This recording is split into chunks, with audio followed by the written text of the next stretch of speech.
こんにちは。今日は松の目摘みについてご説明いたします。緑摘みとか芽かきとも言われる作業ですけれども、要するに松の新芽を摘んで成長を調整する作業です。新芽が伸び出して、葉が展開しない、まだ柔らかいうちに行うとハサミを使わずに指でかき取ることができます。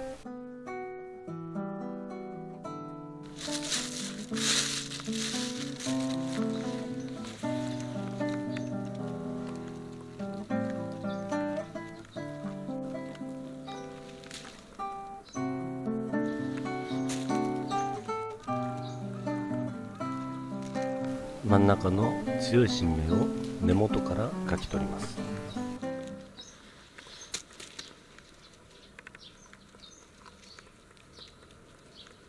特に残す理由がないときは、このように途中で折らないで付け根できちんと取ります。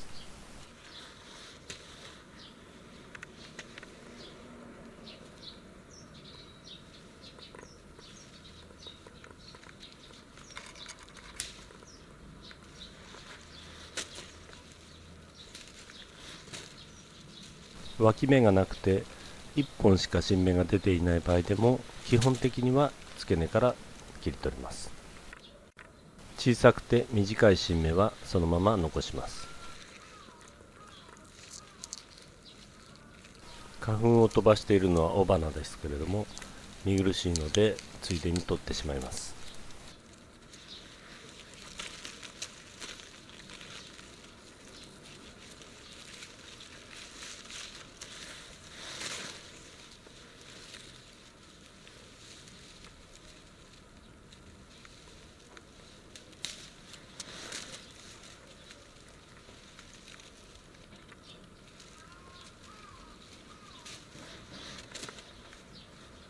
残った脇芽は小さければそのまま残しますし、少し長さが欲しければ先の方だけちょっと摘みます。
摘み取ったゴミは枝葉に引っかかると意外と取りにくく厄介なので、面倒でもその都度小袋に入れてしまった方が作業は効率的に進められます。このような要領で作業を進めていきます。強い芽を残してしまうとそこだけ茂ってしまい不格好になりますので、摘み残しのないように気をつけます。別の木の例を見てみましょう。少し古い木で枝が間延びしてしまい、中の芽があまり吹いていません。むしろこのような木ほど新芽の調整は必要です。強い新芽を放置してしまうと、そこに栄養が集中してしまって、せっかく吹いたこのような小さい脇芽がなくなってしまうことがあるからです。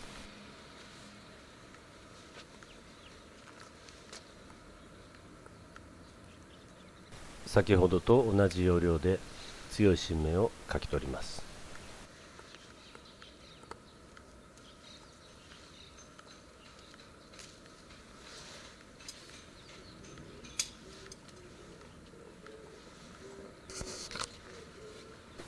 ここのように枝が間延びしていて脇芽が確実にある場合はハサミを使って切り戻しておきます。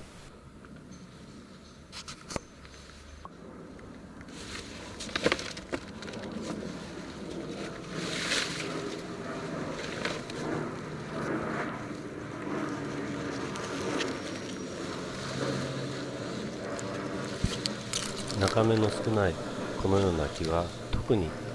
こういう小さい芽をかいてしまわないように気をつけながら作業します。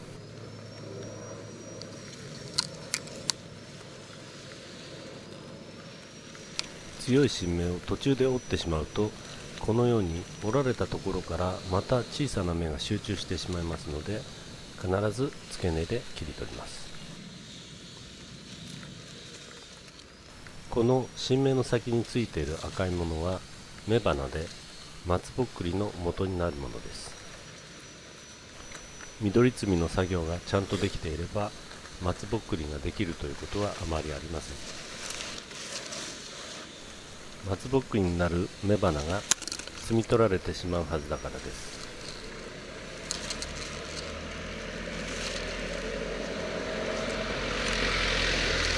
植木屋が入っているのに松の木に松ぼっくりができているのは恥ずかしいことだと昔親方に言われました。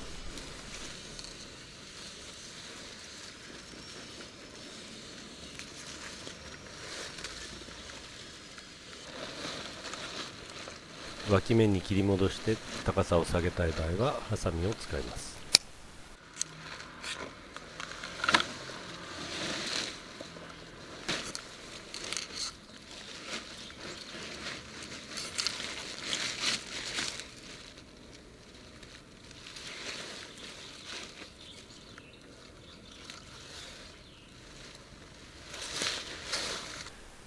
緑摘みをやらないで放置するとどのようになるかという例をご紹介いたします。この松は2年間放置されたものですけれども、この部分は今年の芽、そしてこの軸の部分は去年の緑がそのままになって枝となってしまった部分です。古葉も蒸していないので日の当たらない中の方は枝葉が枯れてしまっています。枝先の強い新芽にばかり栄養がいってしまい、中の方の小さな芽が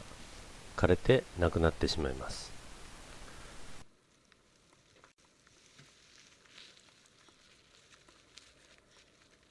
中芽が枯れてしまうと切り戻すこともできなくなりますので、